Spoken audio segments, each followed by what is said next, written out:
Menjaga senyum sehat sejak dini sangat penting untuk tumbuh kembang anak. Kebiasaan ini mencakup perawatan gigi rutin, deteksi masalah mulut lebih awal, serta membangun kesehatan mental dan fisik melalui senyum yang lepas. Tersenyum secara lepas memicu hormon endorfin dan serotonin yang dapat membantu meredakan stres, menurunkan tekanan darah, dan membuat anak lebih ceria.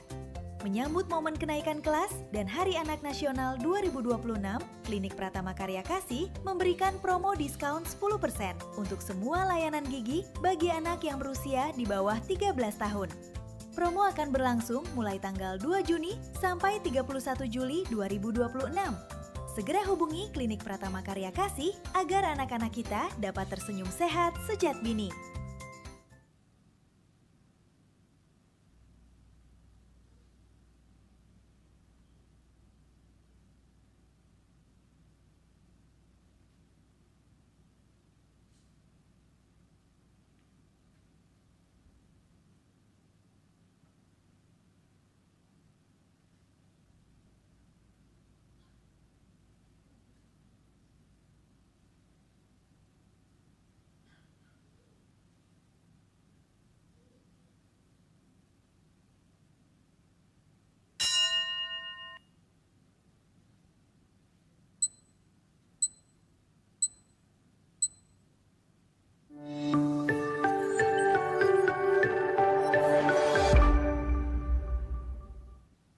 Halo, selamat sore.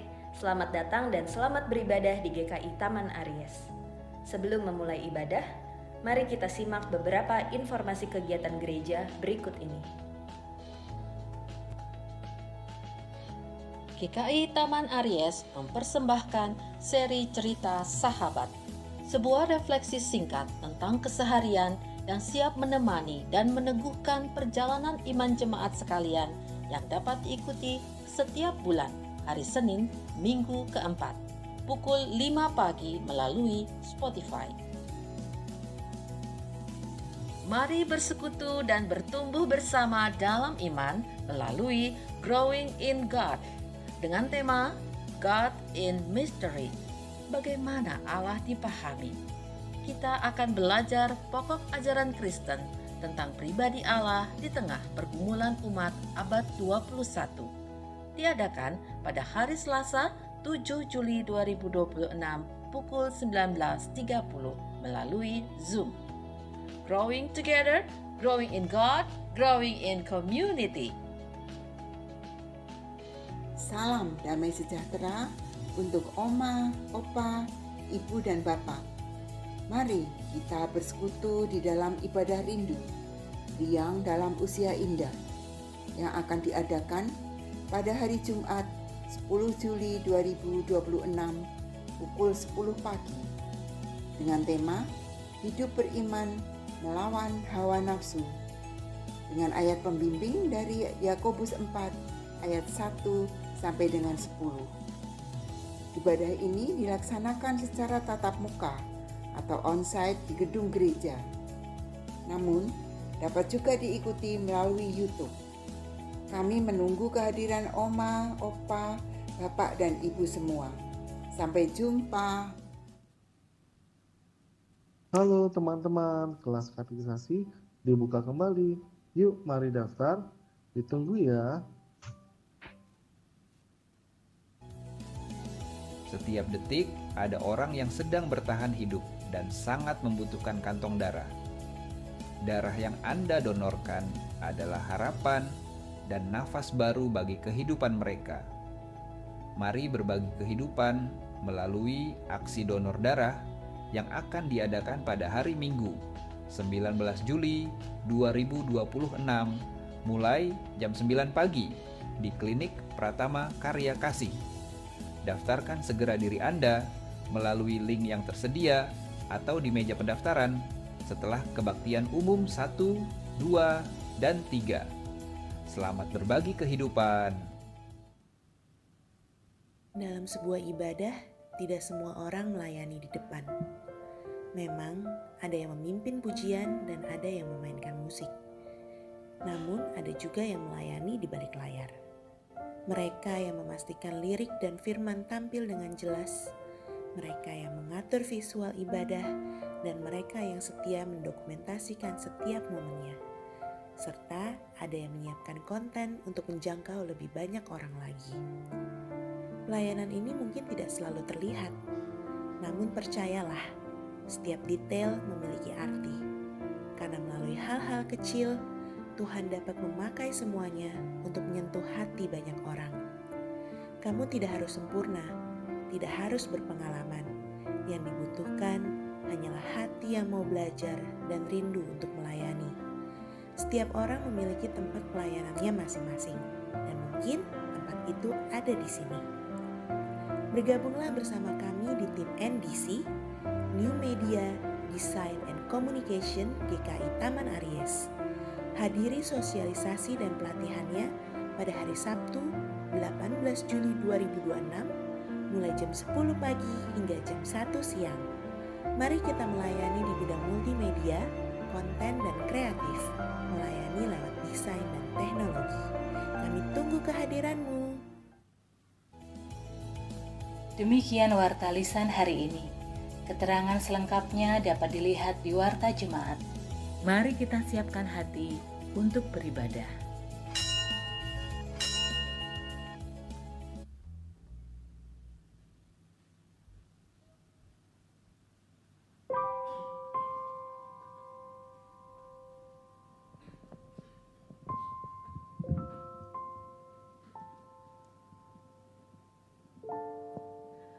Mazmur 45 ayat 18 menyatakan, Aku mau memasyurkan namamu turun-temurun, sebab itu bangsa-bangsa akan bersyukur kepadamu untuk seterusnya dan selamanya.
Dan anak-anak darah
Dengan bangkit berdiri, kita mau menggaungkan kasih Tuhan yang selalu mengalir di tengah-tengah kehidupan kita. Mari kawan-kawan nyanyi gembira.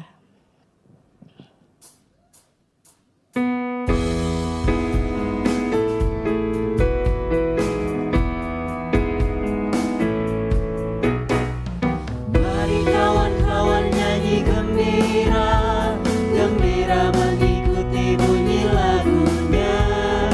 Mari kawan-kawan nyanyi gembira, supaya isi dunia mendengarkannya. Nyanyikan kasih Yesus, gaungkan sukanya.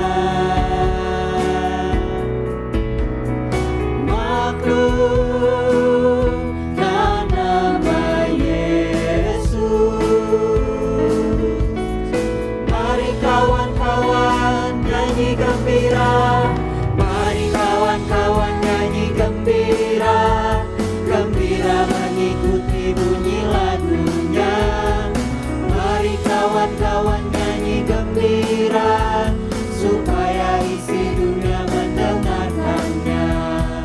Suka bagaikan surya, suka bagai embun, suka bagai pelangi. Mari kawan-kawan nyanyi gembira, mari kawan-kawan nyanyi gembira, gembira mengikuti bunyi lagunya. Mari kawan-kawan nyanyi gembira, supaya isi dunia mendengarkannya. Pertolongan kita adalah di dalam nama Tuhan yang menjadikan langit dan bumi. Salam bagi saudara yang datang dalam nama Tuhan, Tuhan beserta saudara. Dan beserta saudara juga.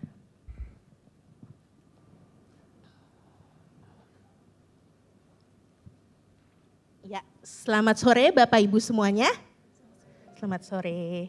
Ya, selamat datang dan selamat bersekutu di ibadah kebaktian sore GKI Taman Aries.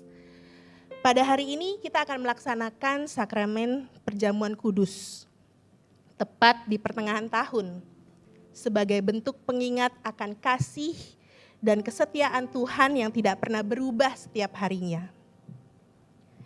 Saat kita merayakan kesetiaan Tuhan, hari ini kita pun diundang untuk merenung. Sudahkah kita memiliki kesetiaan dalam segenap hidup kita kepada Tuhan? Kesetiaan memang kata yang indah, namun tidak mudah untuk kita jalani.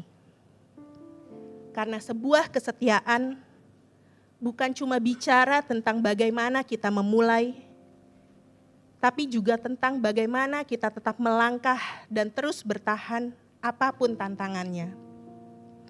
Mungkin contoh sederhana yang bisa kita bayangkan saat ini adalah seperti kita merawat sebuah tanaman. Tanaman tidak dapat tumbuh hanya karena kita siram satu kali saja. Perlu perhatian, perlu kesabaran, dan ketekunan yang terus-menerus untuk menyiraminya, untuk memupuk dan memberi sinar matahari agar tanaman itu bisa tumbuh. Demikian juga kesetiaan kepada Tuhan dibentuk melalui langkah-langkah kecil yang kita lakukan dengan tekun setiap harinya, apapun kondisi kita. Saat ini, mari kita membuka ruang bagi diri kita untuk bertanya, sudahkah setiap laku hidup kita mencerminkan kesetiaan kepada Tuhan, meskipun mungkin kondisi kita tidak baik-baik saja? Sudahkah kita sungguh-sungguh menjaga komitmen yang sering kita ucapkan kepada Tuhan, baik dalam pekerjaan kita, keluarga kita, ataupun mungkin pelayanan kita. Atau jangan-jangan justru ada bagian-bagian dari hidup kita yang saat ini perlahan mulai menjauh dari kehendak Tuhan. Mungkin saat kita merenungkannya sekarang, kita menyadari bahwa ada begitu banyak hal yang perlu kita perbaiki. Karena itu saat ini mari kita datang dengan jujur, mengakui segala kelemahan kita, kelalaian kita, dalam menjaga kesetiaan kita di hadapan Tuhan selama ini. Mari kita hening sejenak dan berdoa secara pribadi kepadanya.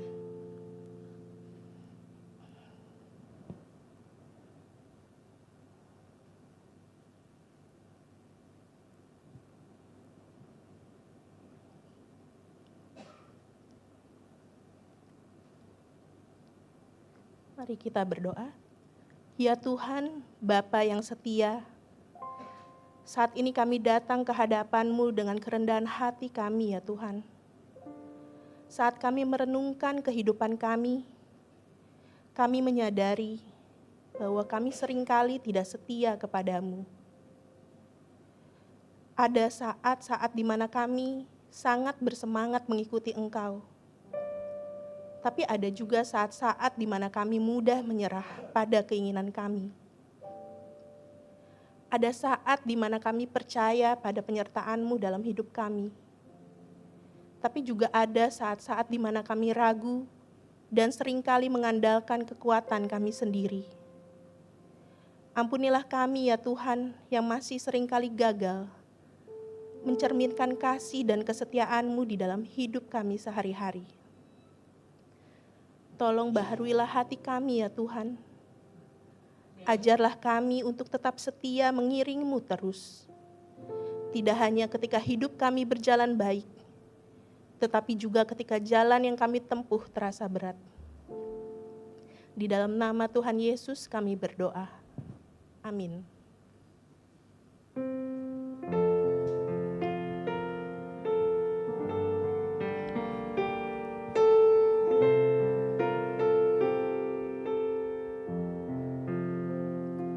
Setiapkan diriku padamu Tuhanku, dan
1 Yohanes 1 ayat 9 meneguhkan kita bahwa pengampunannya tersedia. Mari kita membacanya bersama-sama. 1, 2, 3. Jika kita mengaku dosa kita, maka Ia adalah setia dan adil, sehingga Ia akan mengampuni segala dosa kita dan menyucikan kita dari segala kejahatan. Atas pengampunan yang telah kita terima, mari melangkah dengan sukacita dan keyakinan bahwa kita aman bersandarkan pada lengan yang kekal.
Kita akan mendengarkan firman Tuhan, mari kita merendahkan hati di hadapannya, membawa hati yang mau taat dan setia, seperti seorang hamba yang rindu menyenangkan hati tuannya.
Membawa apapun juga saat ku datang ke dunia,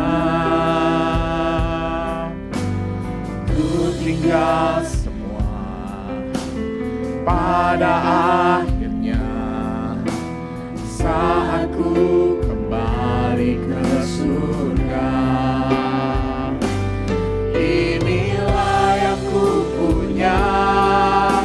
Hati sebagai hamba yang mau taat dan setia padamu, kemana pun ku bawa, hati yang mengerti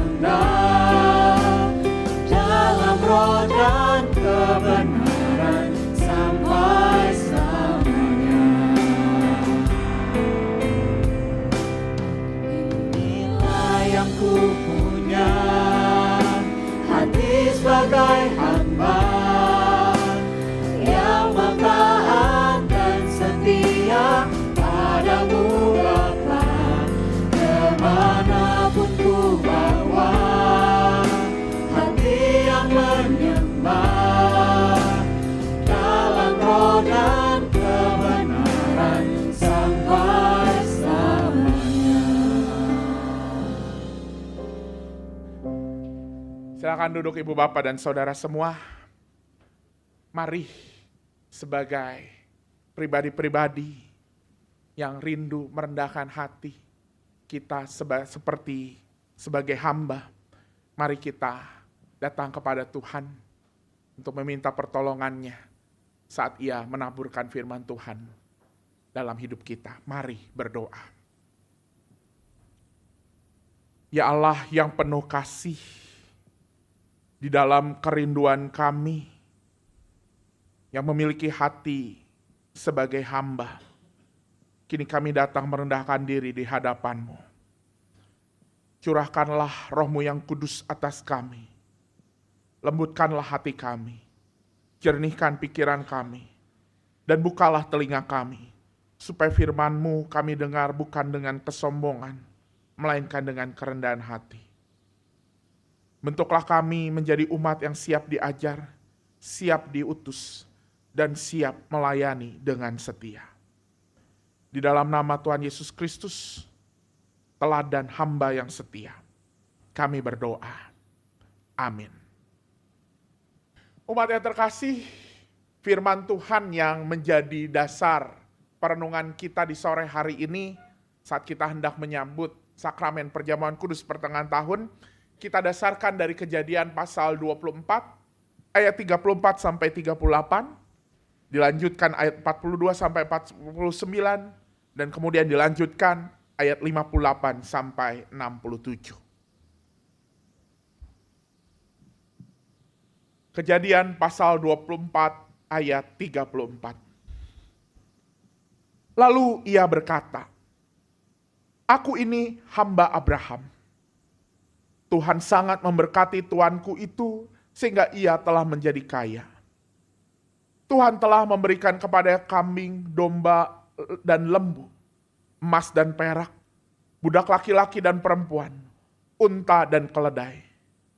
Sara, istri tuanku itu, di masa tuanya telah melahirkan anak laki-laki bagi tuanku itu. Kepada anaknya itu tuanku telah memberikan segala harta miliknya. Tuanku itu telah mengambil sumpahku, katanya, engkau tidak akan mengambil untuk anakku seorang istri dari antara anak perempuan orang Kanaan yang negerinya kudiami ini. Melainkan engkau harus pergi ke rumah ayahku dan kepada kaumku untuk mengambil seorang istri bagi anakku." Ayatnya yang ke-42. "Hari ini aku sampai ke mata air tadi, dan aku berkata, Tuhan, Allah tuanku Abraham, jika engkau berkenan membuat perjalanan yang kutempuh ini berhasil, lihatlah aku berdiri di dekat mata air ini. Kiranya terjadilah begini.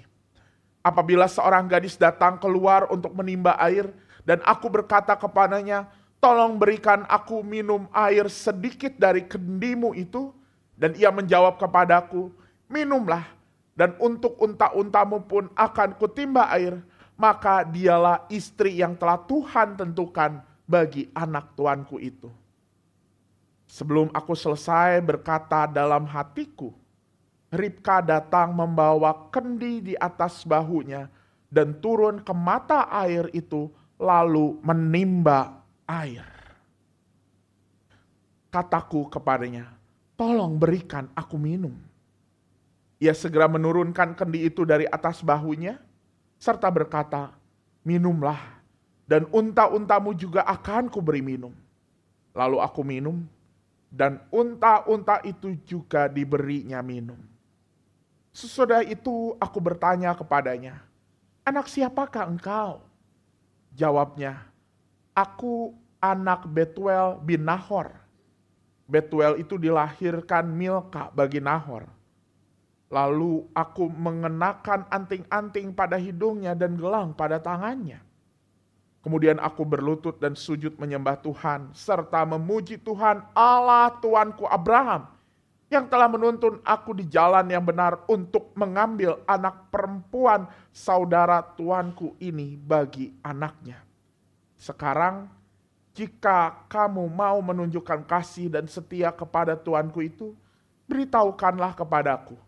Jika tidak, beritahukanlah juga kepadaku, supaya aku berpaling entah ke kanan atau ke kiri. Ayat 58.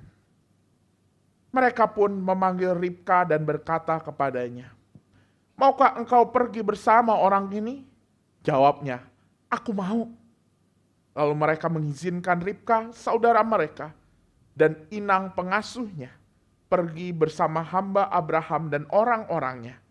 Mereka memberkati Ribka, kata mereka kepadanya, "Saudara kami, kiranya engkau menjadi beribu-ribu banyaknya, dan keturunanmu menduduki kota-kota musuhnya." Lalu Ribka beserta hamba-hamba perempuan bersiap-siap, dan mereka naik unta untuk mengikuti orang itu. Demikianlah hamba itu membawa Ribka dan berjalan pulang. Sementara itu Ishak datang dari arah sumur Lahairoi. Ia tinggal di tanah Negeb. Menjelang senja Ishak sedang keluar untuk berjalan-jalan di padang. Ketika ia melayangkan pandangnya, dilihatnya ada unta-unta datang. Ribka juga melayangkan pandangnya, dan ketika ia melihat Ishak, ia cepat-cepat turun dari untanya. Katanya kepada hamba itu, "Siapakah laki-laki itu yang berjalan di padang ke arah kita?" Jawab hamba itu, "Dialah tuanku." Ribka lalu mengambil cadar dan menutupi mukanya. Kemudian hamba itu menceritakan kepada Ishak semua yang dilakukannya. Lalu Ishak membawa Ribka ke kemah Sarah, ibunya, dan mengambil dia menjadi istrinya. Ishak pun mencintainya dan merasa terhibur setelah ibunya meninggal. Demikianlah firman Tuhan. Berbahagia buat setiap kita yang mendengarkan firman Allah dan yang memeliharanya.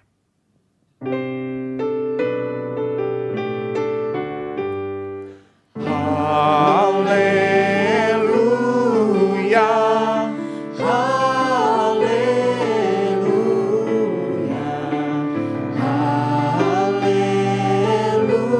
haleluya, haleluya.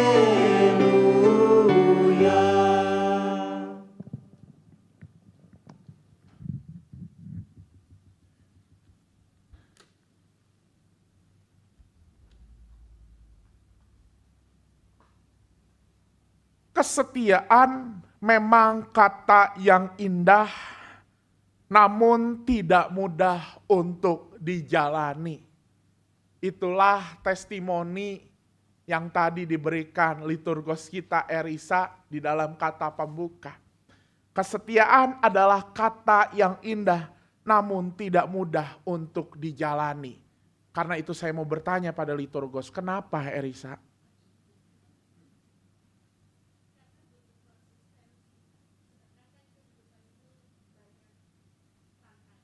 Oh, karena butuh konsistensi, sedangkan hidup itu banyak tantangannya. Apakah setuju Ibu Bapak dan Saudara semua? Kesetiaan itu adalah kata yang indah, dan bahkan saya yakin, seyakin-yakinnya semua orang di dunia ingin yang namanya setia. Dan bahkan juga ingin mendapati bahwa orang-orang di sekitarnya, baik itu keluarga, baik itu sahabat, baik itu di dalam pekerjaan, juga memiliki kesetiaan. Tetapi memang banyak tantangannya. Apalagi untuk konsisten, banyak tantangannya. Ibu Bapak dan Saudara semua, kalau bicara soal setia, ada beberapa data yang menarik ketika saya mempersiapkan khotbah ini.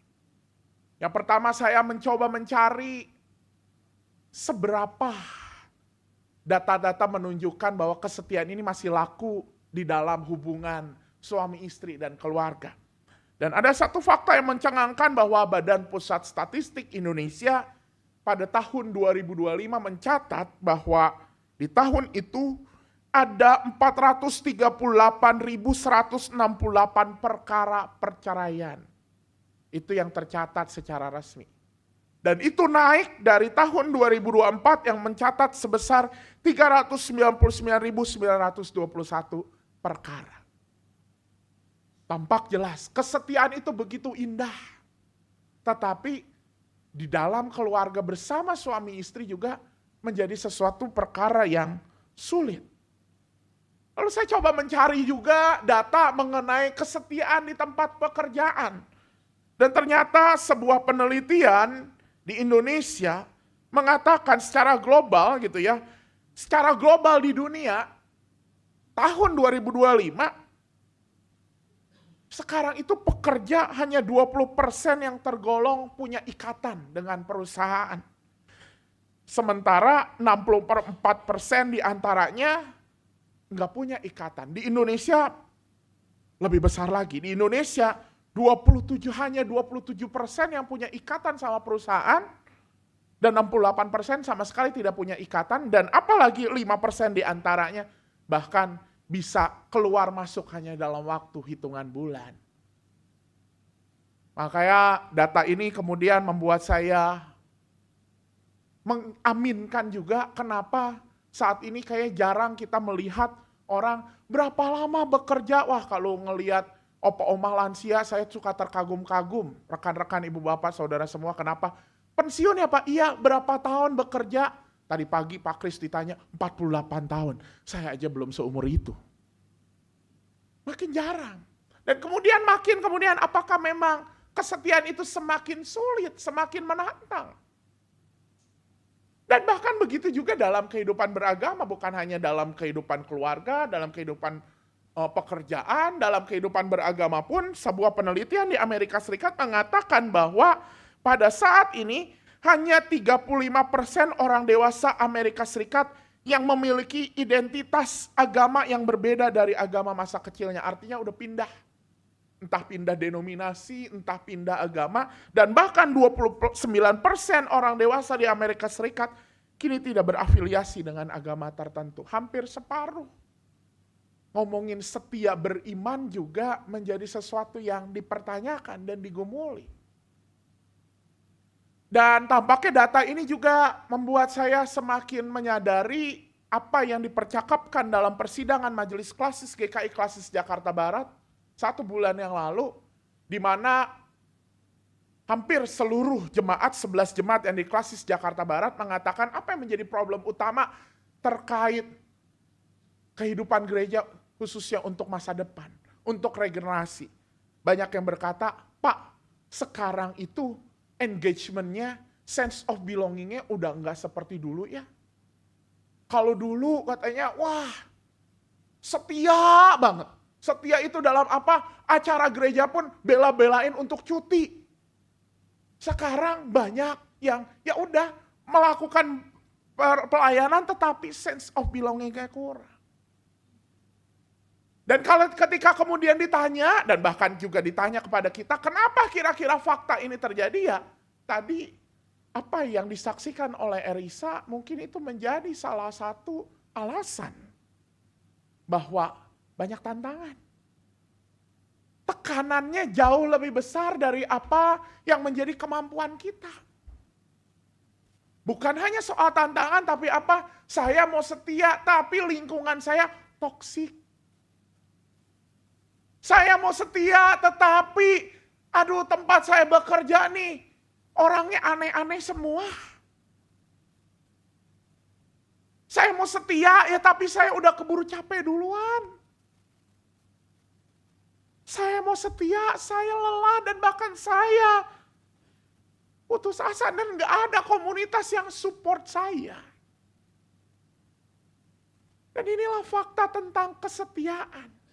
Kita tahu kesetiaan adalah nilai yang begitu luhur, kesetiaan adalah sesuatu yang indah, tetapi tidak mudah untuk dijalani. Pertanyaannya, mengapa hal ini terjadi? Mengapa sesuatu yang indah ini kok sulit untuk kita lakukan? Apakah karena kesetiaan begitu indah, begitu luhur sehingga kita sulit untuk menggapainya? Ibu bapak dan saudara semua, Paulus ketika ia menulis surat kepada jemaat di Roma, jemaat yang sesungguhnya tidak didirikan oleh dirinya, beda dengan jemaat-jemaat lain, Roma itu didirikan oleh orang lain dan Paulus tetapi menyapa.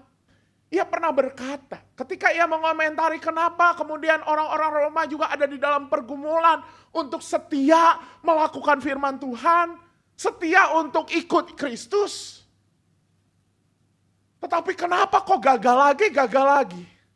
Kemudian Paulus berkata, Dalam Roma pasalnya yang ke-7 ayat yang ke-18, ia berkata bahwa sebab aku tahu bahwa di dalam diriku yang bertabiat daging tidak ada sesuatu yang baik.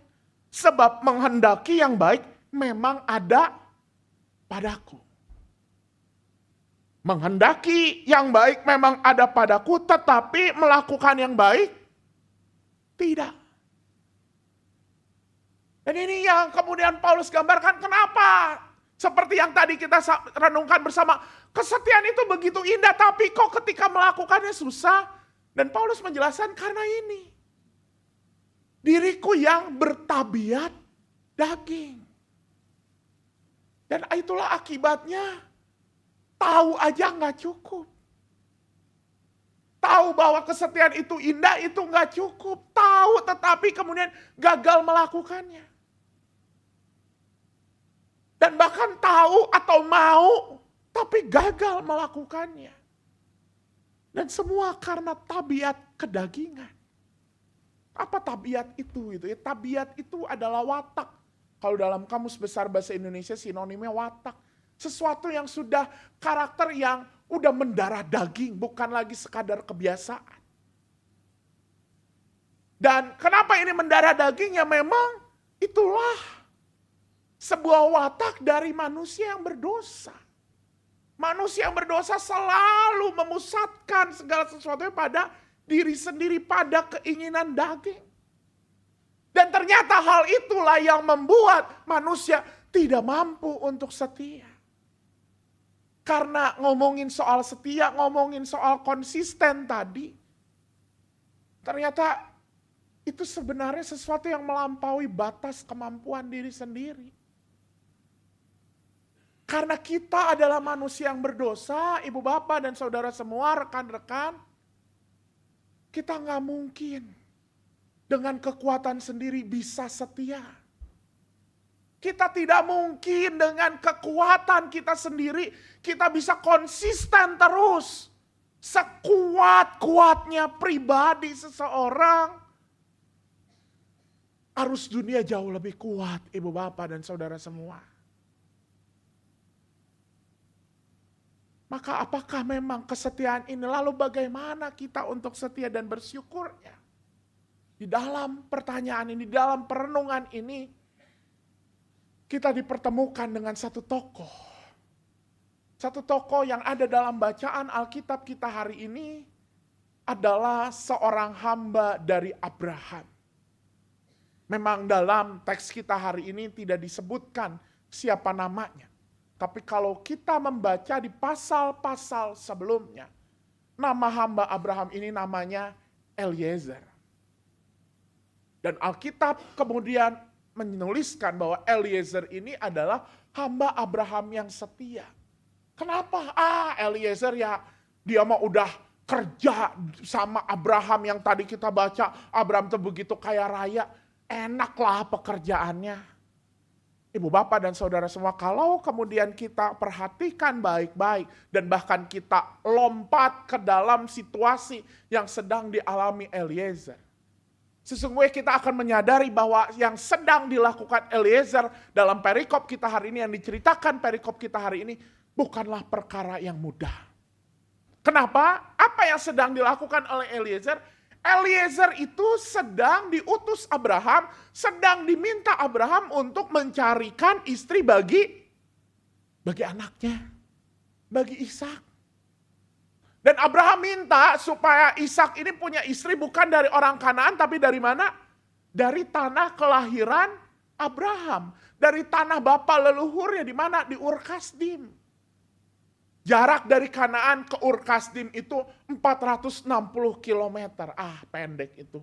Jakarta Semarang, Jakarta Solo. Kita ke Semarang paling juga tinggal naik kereta berapa? 6 jam gitu ya, 4 jam. Naik pesawat apalagi minggu kemarin saya ke Semarang cuma sejam. Pagi di Semarang, sore udah bisa di rumah sakit Ukrida lagi di Tabita itu ya. Tapi Bapak Ibu, zaman dulu kan belum ada transportasi secanggih saat ini ya. Tahu nggak Bapak Ibu, transportasi paling mewah pada zaman itu? Kata seorang penafsir, Kalau sekarang mungkin transportasi paling mewah itu apa? Lamborghini, Ferrari, atau Elon Musk tuh apa? Tesla, oh gitu ya. Kalau zaman dulu apa Bapak Ibu yang tercanggih rekan-rekan? Unta. Itu yang paling canggih. Dan coba bayangkan 460 km bersama dengan unta. Itu bukan jarak yang pendek. Belum lagi zaman dulu belum ada yang namanya Google Maps. Jangankan Google Maps. Peta yang waktu zaman saya kecil masih beli di Gramedia. Terus kalau pergi ke luar kota, wah saya paling senang kalau mudik dapat peta perjalanan gitu ya. Pulau Jawa, wah itu juga belum ada. Gimana cara ke Ur-Kasdim dari tanah Kanaan? Ya udah, berdasarkan apa? Bintang-bintang aja seperti orang Majus. Coba bayangkan kalau bintangnya nggak kelihatan, ada awan gelap. Ya harus berhenti. Belum lagi emang di sepanjang perjalanan itu adalah pusat keramaian? Enggak. Kita aja kalau perjalanan keluar kota naik tol pinggir kiri kanan adalah hutan, apalagi zaman dulu. Padang gurun. Dan sangat mungkin juga di padang gurun itu ada apa Ibu Bapak dan Saudara semua? Ada begal. Wah, apalagi Eliezer itu dari tanah Kanaan bawa perhiasan yang banyak. Kalau di ayat-ayat sebelumnya disebutkan gitu, dan kalau dihitung-hitung pakai harga saat ini, dia seolah bawa emas seharga 200 juta rupiah. Wah, itu udah jadi incaran, dan bukan hanya soal emas yang diincar, tetapi nyawa Eliezer pun terancam. Begal akan menyerang Eliezernya. Jadi perjalanan ke Ur-Kasdim ini adalah perjalanan yang mengancam nyawa Eliezer. Sampai Ur-Kasdim, apakah masalah beres? Tunggu dulu. Emangnya Eliezer tahu keluarga Abraham yang mana? Abraham kan udah kasih tanda, patokan tuh rumah saya yang seperti ini, kaum keluarga saya seperti ini. Tunggu dulu. Bapak Ibu, Abraham ketika meninggalkan Ur-Kasdim, ketika dipanggil Tuhan untuk pergi ke tanah Kanaan, umur berapa? Umur 75 tahun. Kejadian ini yang kita baca perikop, Abraham umur berapa? Yang menjadi catatan adalah perikop ini merupakan kisah setelah Sarah mati. Sarah istri Abraham mati ketika berumur 127 tahun. Abraham dan Sarah punya perbedaan usia 10 tahun. Artinya Abraham berusia 137 tahun. Artinya Abraham udah meninggalkan Ur-Kasdim berapa lama coba? 137 tahun itu dikurang 75 tahun. Berapa? 62 tahun. Bapak Ibu, GKI Taman Aries aja 34 tahun yang lalu ketika jadi jemaat, patokannya udah berubah. Kalau saya tanya sama orang-orang yang pertama gereja di sini, patokannya apa kalau ke Aries? Ada rawa. Sekarang ada rawa Bapak Ibu? Nggak ada. Yang adanya apa? Ada tempat makan ya. Banyak gitu ya dan segala macam. Udah berubah. Ini 62 tahun.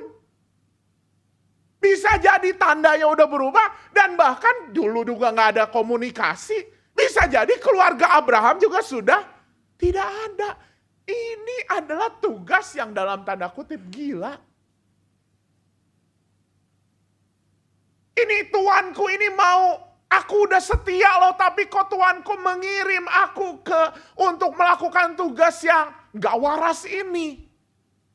Masa kesetiaanku dibalas dengan mengirim aku ke medan ancaman? Eliezer bisa saja berpikir seperti itu. Tetapi apa yang dilakukan Eliezer? Eliezer tetap setia, dan dari mana Eliezer mendapatkan kesetiaannya itu?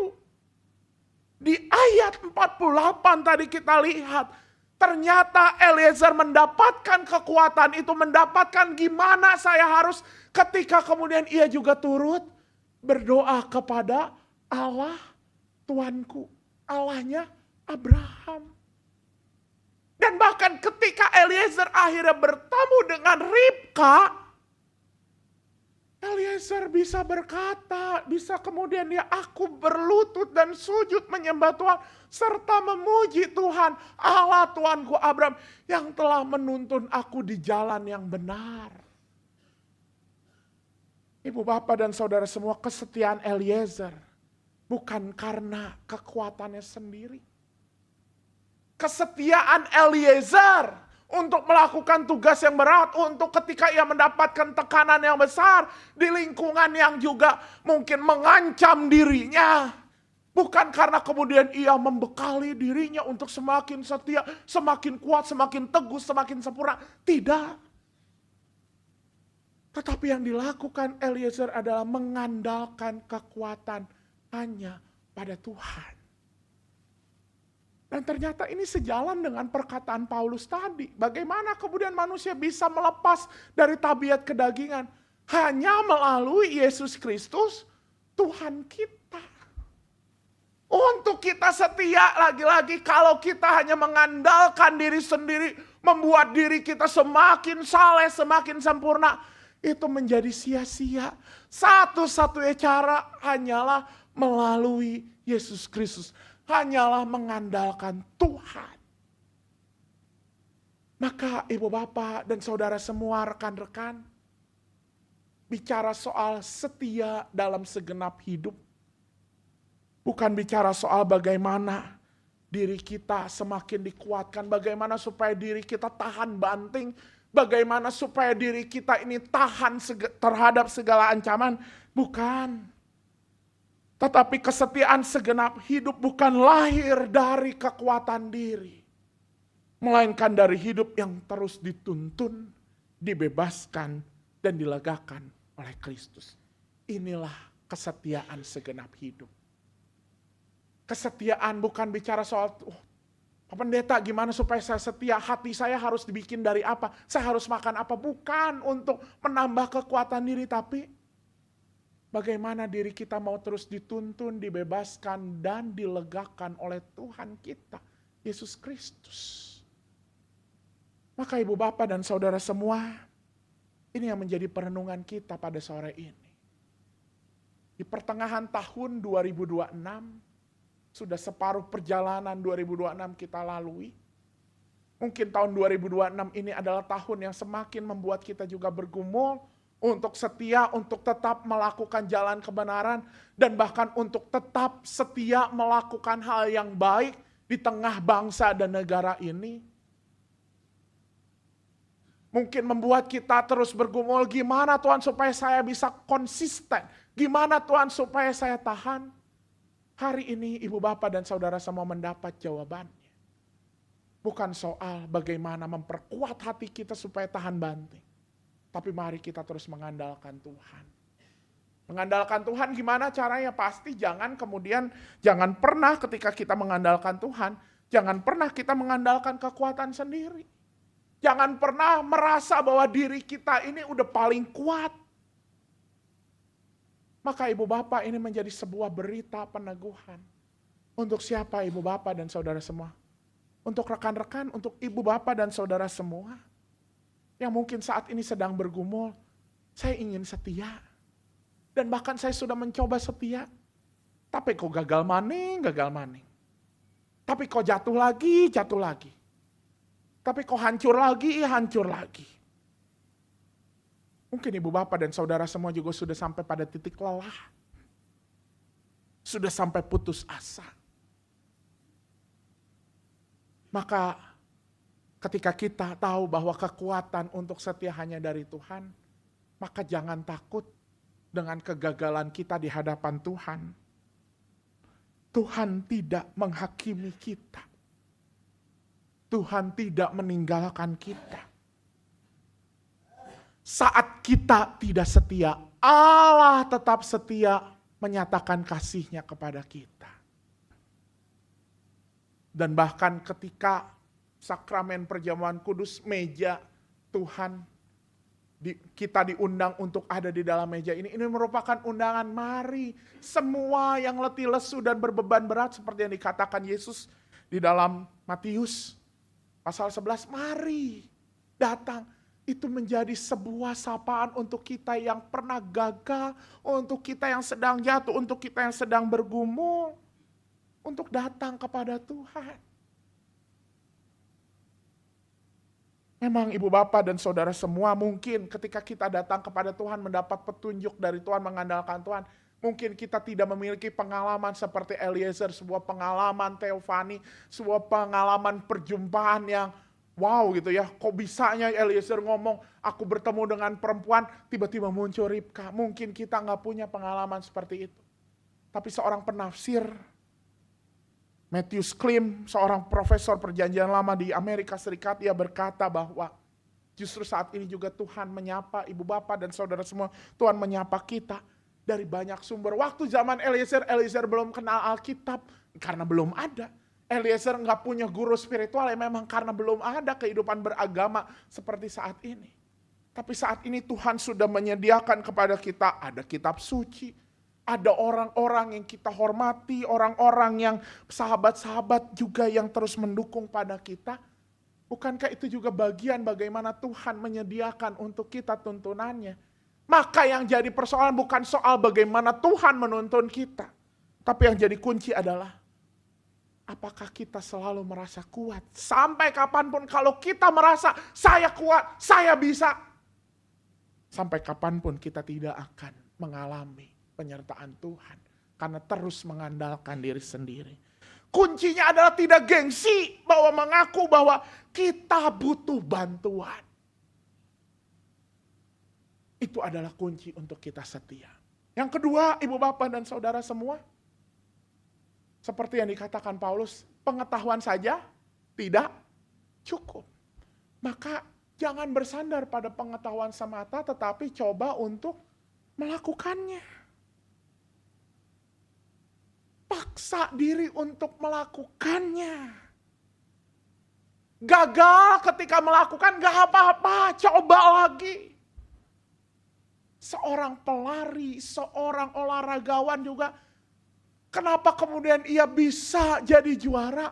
Bukan karena dia udah punya kemampuan teori yang sempurna. Tetapi ketika ia gagal, ia coba lagi, dan ia coba lagi ketika ia setia. Dan saya sangat terkesan ketika merenungkan ini mengingat sebuah cerita, katanya dari negeri dongeng, dalam Piala Dunia 2026. Bapak Ibu yang nonton Piala Dunia tahu Tanjung Verde? Atau baru tahu bahkan ada negara yang namanya Tanjung Verde setelah nonton Piala Dunia 2026. Tanjung Verde adalah sebuah negara kepulauan kecil di daerah Afrika Barat. Jumlah penduduknya hanya 1/4 dari kota Depok. Hanya sekitar 500.000 orang. Tapi kemarin bagaimana pertandingan-pertandingan di Piala Dunia, Tanjung Verde selalu membuat tim-tim utama tak berkutik seri. Padahal mereka bukanlah pemain-pemain yang berasal dari klub-klub ternama, punya status-status lisensi yang tinggi, enggak. Dan bahkan kemarin siapa pendukung Argentina, kemarin udah sempat deg-degan ya, hampir kalah sama Tanjung Verde. Ibu bapak dan saudara semua, meskipun akhirnya Tanjung Verde kalah dari Argentina, tetapi semua dunia bertepuk tangan. Bukan karena kesempurnaan mereka, tapi apa? Karena kegigihan dan kesetiaan. Karena mereka mau mencoba. Dan itu juga dengan kesetiaan. Enggak harus kita sempurna. Tuhan juga tidak menuntut kita langsung menjadi murid yang sempurna. Tapi yang mau Tuhan dari kita adalah just try it, just do it. Itu yang kedua. Dan yang ketiga, yang terakhir, apa yang membuat Eliezer juga bisa setia? Saya yakin dari doanya Eliezer, Tuhannya siapa? Tuhanku. Tuanku Abraham. Maka Eliezer juga belajar setia dari mana? Dari Abraham. Eliezer ada dan tinggal bersama Abraham dan ia membuat dirinya kemudian bisa setia. Maka ketika setia juga memang kita butuh orang lain. Jangan berjuang sendiri. Kita butuh komunitas yang menjadi teladan, yang menginspirasi dan meneguhkan kita. Maka ibu bapak dan saudara semua, ini juga menjadi reminder untuk kita. Ketika kita juga menuntut orang lain untuk setia, mari kita yang setia dulu. Kita jadi teladan untuk orang lain. Tapi ini juga menjadi panggilan untuk gereja. Bahkan ketika gereja kemudian Tuhan Yesus mengundang kita, meminta gereja untuk melakukan perjamuan kudus untuk mengingat tubuh dan darah yang telah dicurahkan di atas meja. Itu juga merupakan undangan buat gereja untuk apa? Mari kita jadi komunitas yang bisa menginspirasi, yang bisa menyatakan kasih bagi semua orang. Nanti di dalam perjamuan kudus kita akan menyanyikan lagu For Everyone Born. Untuk semua yang lahir, untuk yang tua, yang muda, bahkan untuk mereka yang pernah bersalah ataupun mereka yang malah jadi hakim, yang jadi korban. Meja itu disediakan untuk kita semua semata-mata untuk apa? Untuk supaya kasih dan keadilan Tuhan disebarkan. Kesetiaan Tuhan diinspirasi di meja itu. Kesetiaan diinspirasi di dalam komunitas. Maka ini juga panggilan untuk kita sebagai gereja. Dan juga peneguhan untuk ibu bapak dan saudara semua. Maka gereja menjadi tempat untuk kita juga sama-sama berjuang untuk setia. Maka kesetiaan itu indah. Dan kita harus mengakui memang tidak mudah untuk dijalani. Kalau kita hanya mengandalkan kemampuan diri sendiri. Tapi kesetiaan akan menjadi sesuatu yang indah. Dan bahkan juga indah untuk dijalani. Bukan karena kita lurus terus, bukan karena kita sempurna. Tapi kita merasakan campur tangan dan karya Tuhan.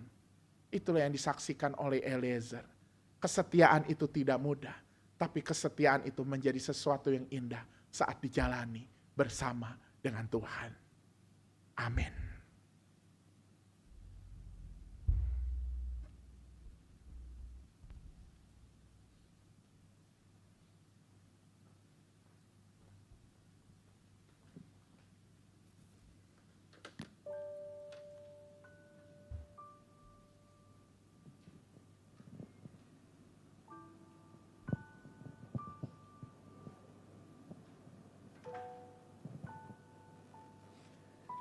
Jemaat yang dikasihi Tuhan, firman Tuhan hari ini mengingatkan kita untuk tetap setia di sepanjang kehidupan kita. Mari kita merespon panggilannya dengan menyerahkan seluruh cita-cita, masa depan dan seluruh hidup kita ke dalam tangannya. Tuhan, inilah hidupku.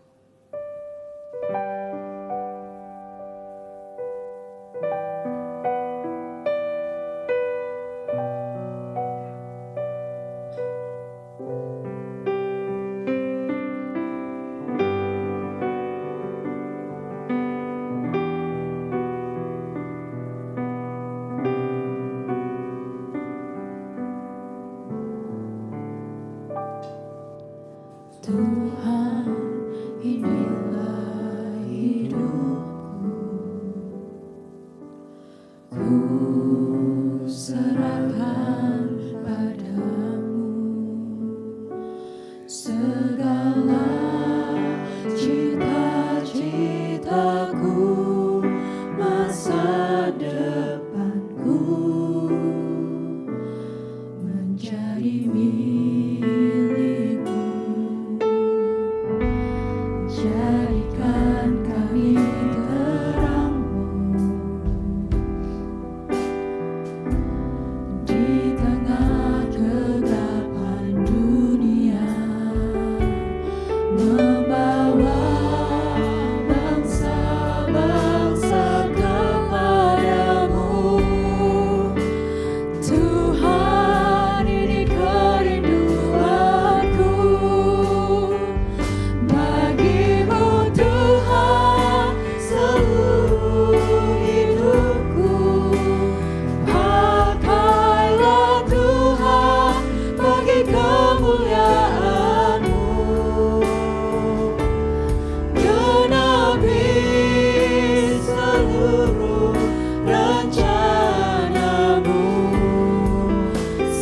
bumi penuh kemuliaan-Mu.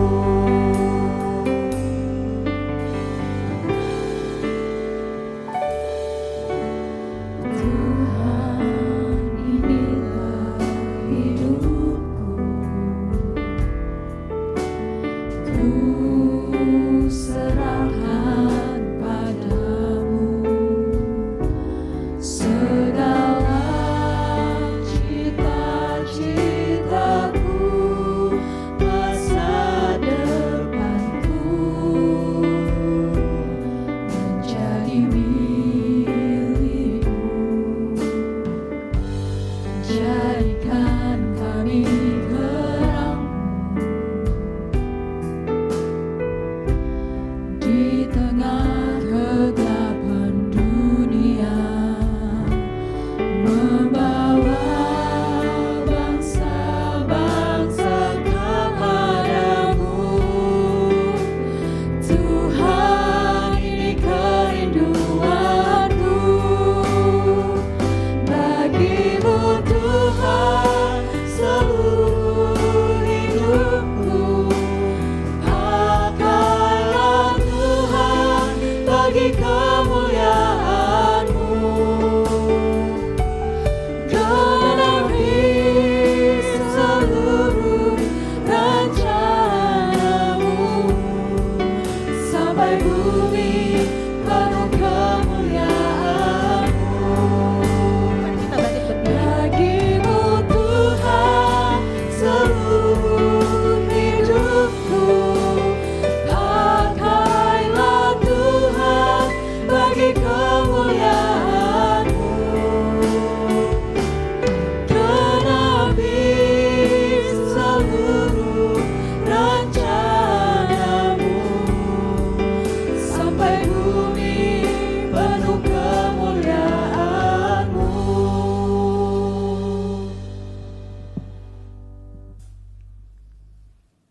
Bersama dengan umat Allah di masa lalu, masa kini, dan masa depan, marilah kita mengingat janji baptisan kita dengan mengikrarkan pengakuan iman rasuli. Aku percaya kepada Allah, Bapa yang Maha Kuasa, Khalik langit dan bumi, dan kepada Yesus Kristus, Anaknya yang tunggal, Tuhan kita, yang dikandung dari Roh Kudus, lahir dari anak darah Maria, yang menderita sengsara di bawah pemerintahan Pontius Pilatus, disalibkan, mati dan dikuburkan, turun ke dalam kerajaan maut.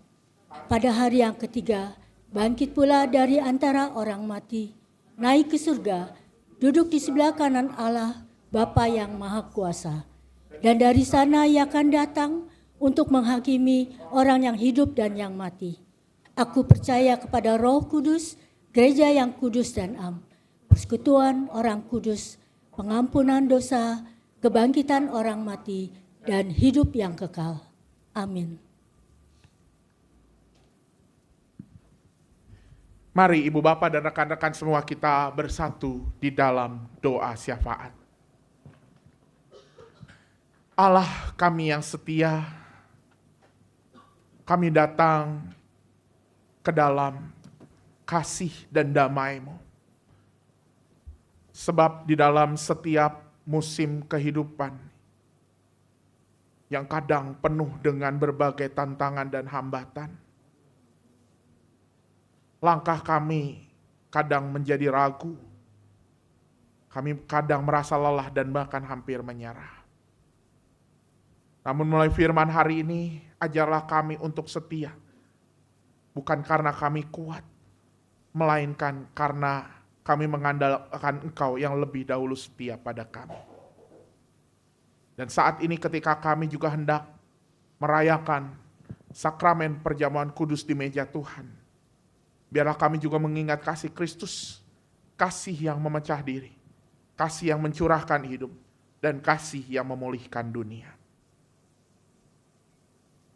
Sebagai gereja-Mu, kami ingin menyerahkan 2 kegiatan yang akan berlangsung selama 1 minggu ini. Kami menyerahkan retret kaum muda pada tanggal 10 sampai 12 Juli. Kiranya retret ini menjadi ruang kebersamaan dan sukacita, tempat anak-anak muda berjumpa dengan Tuhan. Kami juga menyerahkan paduan suara anak God's Position Choir GPC dalam The Second Jakarta International Choral Festival yang akan diikuti esok pagi. Biarlah suara dari anak-anak ini menjadi doa dan pujian mereka menjadi persembahan. Kami juga mengingat umat yang lanjut usia dan sakit berkepanjangan. Peluklah mereka ya Tuhan. Kami juga mengingat para karyawan dan para pelayan gereja. Kuatkanlah mereka untuk terus setia. Kami mengingat juga bangsa kami. Pulihkanlah bangsa ini dengan keadilan. Dan satukan kami dalam kasih dan pengharapan. Inilah doa kami di dalam nama Kristus, Tuhan yang setia. Amin.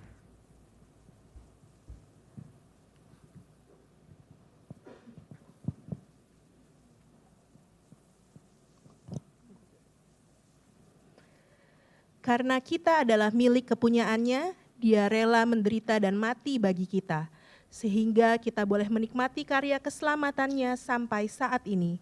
Maka patutlah kita mengucap syukur atas kasih dan kebaikan Tuhan pada kita, seperti yang dinyatakan dalam 1 Tawarin 16 ayat 34. Bersyukurlah kepada Tuhan sebab Ia baik, bahwasanya untuk selama-lamanya kasih setianya.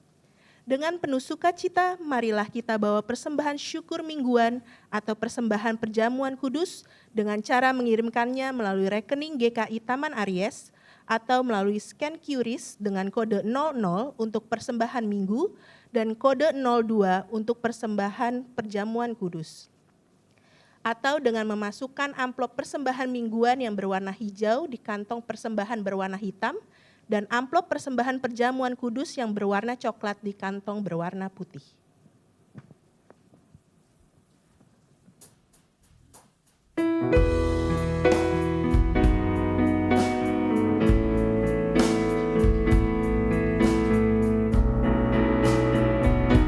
For everyone more, God placed at the table.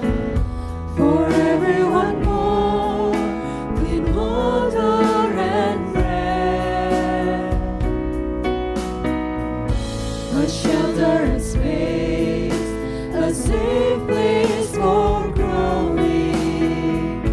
For everyone born, a star overhead.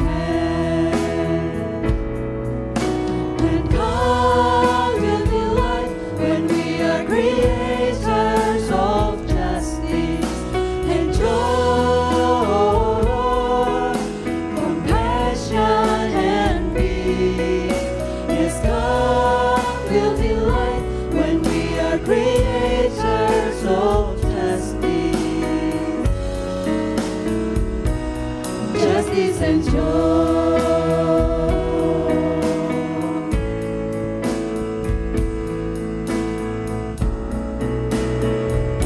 For everyone born, a place at the table. For everyone born, clean water and bread, a shelter and space, a safe place for growing. For everyone born, a star overhead. And God will delight when we are creators of justice and joy, compassion and peace. Yes, God will delight when we are creators of justice and joy.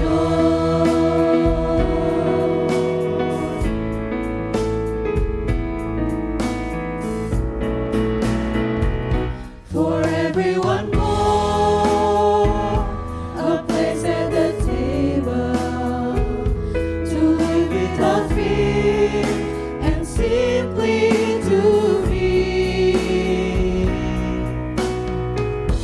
to work, to speak out, to witness and worship.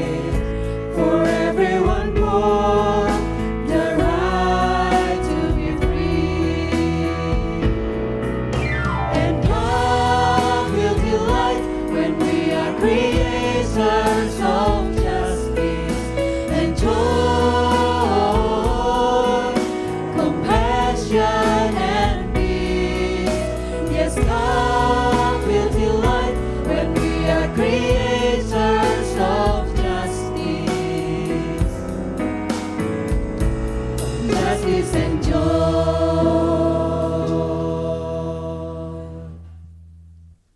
Mari kita berdoa.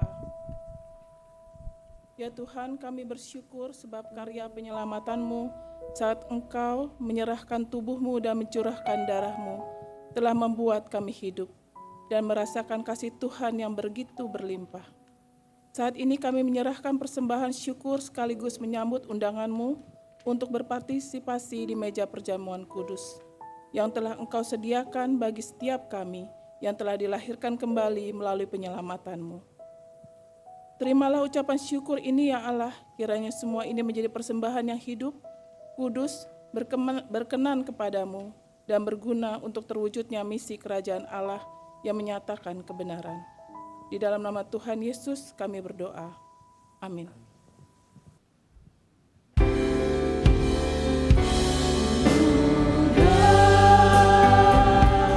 Bagi Allah mulia, bagi Allah mulia, bagi Allah untuk semua karyamu, darahmu selamatkanku, kuasa-Mu bangkitkanku, mulia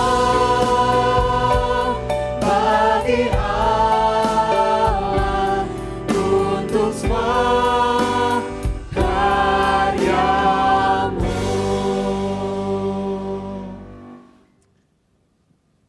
Kesetiaan memang kata yang indah, namun tidak mudah untuk dijalani jika kita hanya mengandalkan kekuatan sendiri. Namun kesetiaan akan menjadi sesuatu yang indah ketika kita menjalaninya dengan mengandalkan kekuatan dari Tuhan. Maka lanjutkanlah perjalanan hidupmu dengan setia, dengan mengingat berkat penyertaan Tuhan. Tuhan memberkati engkau dan melindungi engkau. Tuhan menyinari engkau dengan wajahnya dan memberi engkau kasih karunia. Tuhan menghadapkan wajahnya kepadamu dan memberi engkau damai sejahtera. Haleluya. Amin. Maka pergilah sebab kita diutus. Syukur kepada Allah.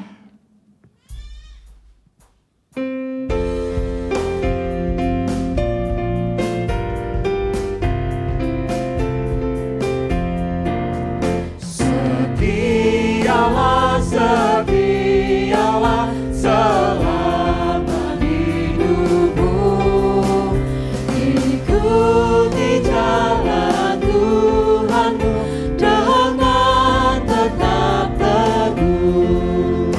Meski penuh derita di dalam dunia, tetapi jangan kau gentar, tetap setialah.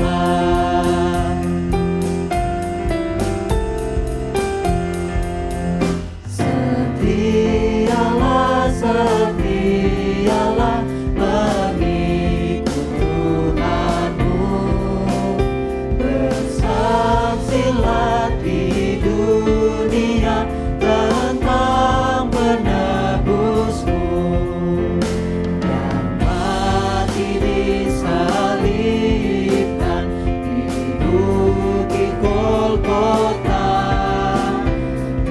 Tetapi Dia bangkitlah, besar kuasa-Nya.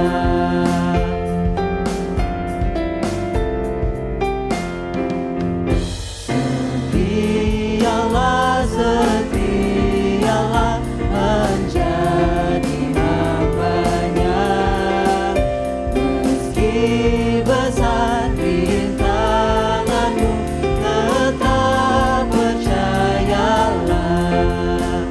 Selalu kau dibimbing ke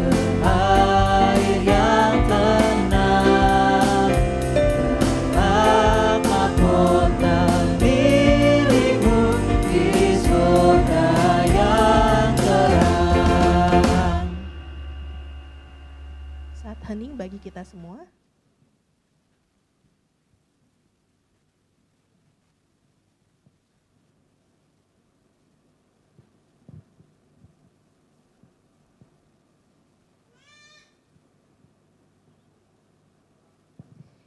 Ibadah kita hari ini telah selesai. Selamat hari Minggu, Tuhan Yesus memberkati.